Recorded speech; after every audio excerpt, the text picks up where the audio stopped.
Well, if you're after an SUV that has some sports car capabilities, this is one of the best options that you can look at. In fact, at $112,000, which isn't chump change, it's also one of the best value options.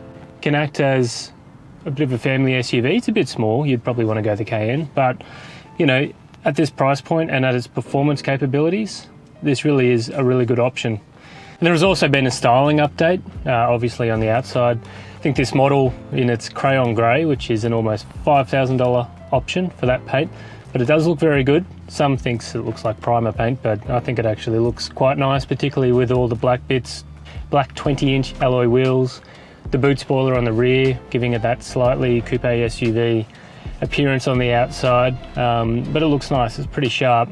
There's also some nice details on the rear. I do like the tail lights, but you won't find a boot button, well, unless you're looking really closely or you know what to do there. It's actually hidden inside the rear wiper on the motor. A little bit like, I guess, you have a button hidden behind the steering wheel here for the heating function. It's another cost option. You can add a lot of options. There's quite a number of options on this test vehicle that we're in as well, but just the base vehicle, the Macan GTS, you still get the most important things, which is the sports tuned suspension, the 7-speed PDK mated to a 2.9 litre twin turbo V6 engine. Produces 280 kilowatts and 520 newton meters of torque, which is an improvement over the old 3 litre, the Volkswagen 3 litre engine, also a V6, which was in the Macan.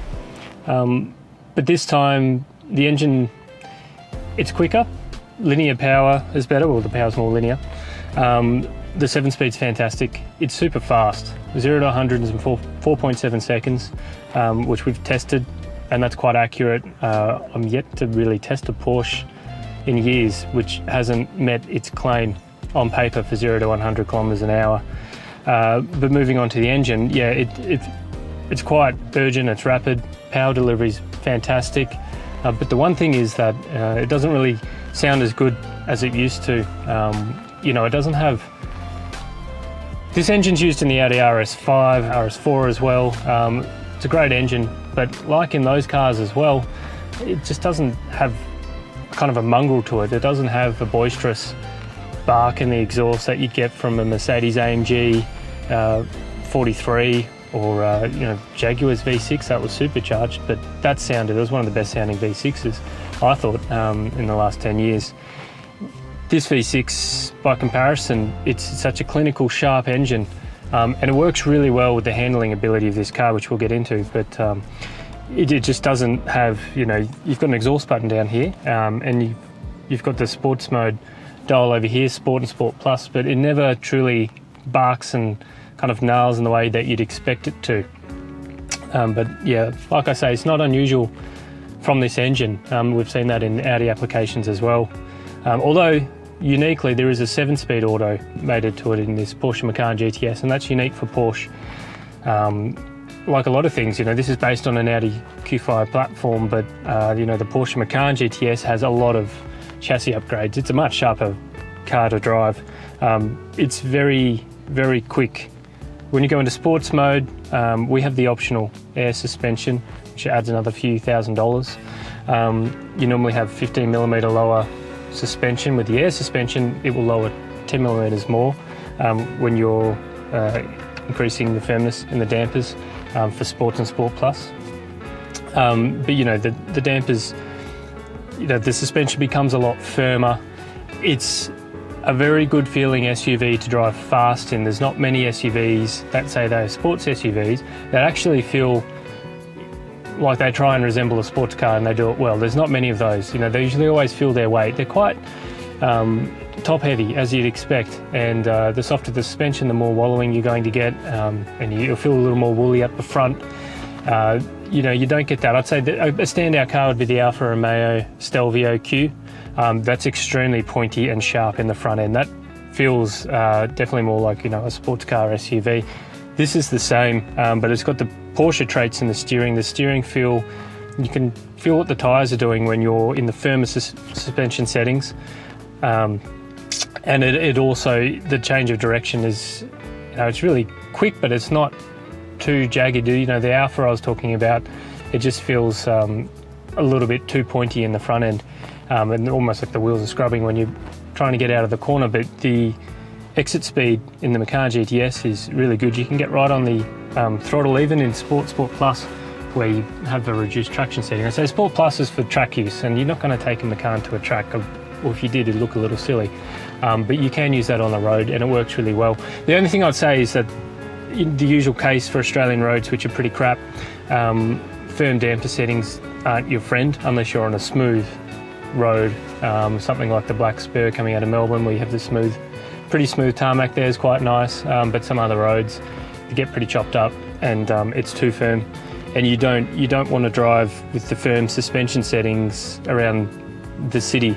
You know, some cars you put in sports mode because it sounds better. You drive around the city, you know, because you want to sound like you're in a hot car, but it's too firm. You don't have that problem with this one. First of all, you have an exhaust button, and then you have the damper or the suspension settings, and you can override those. There's also an individual mode in the sports style, so you know, you can customize that to have the exhaust sound, but you can calm the suspension down. It's too firm, you know, for everyday driving, you know, whether it's on the freeway or the city or urban roads over speed humps. As you'd expect, it's quite firm. That said, it does work really well when you're pushing on, when you're in the twisties in the corner, and you want to feel the car more, and you need that more stable footing and the sense of direction change through the steering wheel. Not to say it shrinks around you, no car can shrink around you physically, it's impossible, but it does feel definitely more sharper and more predictable when you're pushing on. And like I said, that engine is, it's powerful. It's 280 kilowatts, but 520 newton meters of torque, so it really has, and that comes on pretty low down in the rev range. And so when you're getting on the accelerator, and it'll hold your gear, so if you're overriding it with these nice paddle shifters on the steering wheel, to flick down a gear, although it does a really good job by itself, downshifting I have to say, it'll hold the gear through the corner, and you can come out, and the traction's fantastic, and probably added by those really wide rubber on each corner as well, and all-wheel drive, of course. Yeah, but it's a really good engine, matches the capabilities really well. You know, but of course this is an SUV.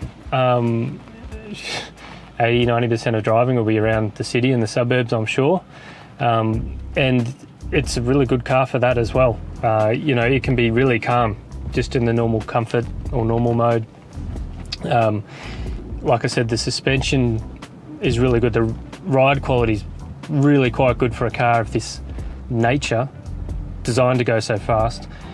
It's actually really quite calm, just for normal urban driving. And the engine's reasonably economic. Not that a Porsche driver is going to care much when you're spending over 100 grand on a car. It's 10 litres per 100 on the combined cycle, about 11 litres per 100 in our use, which is probably more realistic. You know, it's not fantastic, but then again, you've got a V6 twin turbo up front, and it's pretty good. And like I said, I don't think anybody's going to really care about that. You know, we've got this heated steering wheel as an option. This leather interior is also an option. European spec cars have an Alcantara steering wheel, which I don't think we can get here in Australia, which is a pity because I love an Alcantara steering wheel. I think it'll work really well in the GTS, but alas, you don't have it here. But it is quite a nice cabin. This generation Macan's getting a little bit older, so there's a lot of buttons and a little bit of fussiness to its design, particularly down the centre console. But then you have touches like a 10.9-inch infotainment screen. It's awesome. Has Apple CarPlay, Android Auto. Apple CarPlay is wireless on it as well, which is one of the better innovations for connectivity in the past 5 years, because you don't have to have a cable with you at all times. So if you're just jumping up to the shops, you get Apple CarPlay still. And then if we move on to the driver's display, you don't have the Audi style or the common Volkswagen Group style digital cockpit in there with a full digital display. But it's nice. I mean, you have a central tachometer, goes up to 8,000 RPM. It's very Porsche. And then obviously the speed dial on the left, and you do have a digital display on the right, which is smaller, but it is handy enough to give you all the information and settings that you need. A lot of various settings, as you'd expect. Otherwise, it's a pretty comfortable car. The seats are, they're not full bucket sports seats, but they're quite good. They really do hug in on you, but they're still quite comfortable. Like I said, this is an SUV. Let's not forget that you'll be commuting in this a lot. Otherwise, you'd buy a sports car. You'd buy a 911 or you'd buy a 718 or something. So these seats are actually quite comfortable, which is good on the firmer settings for the dampers, but normally otherwise quite good. In the rear, it's not too bad. So you can put a baby seat in there. It's ISOFIX on the two outer seats, and you could fit a child seat in there, and you have enough room. It's okay. It's not quite as spacious as a proper medium-sized SUV. So if you're buying this and you've got small kids, it works fine. It's just not that spacious.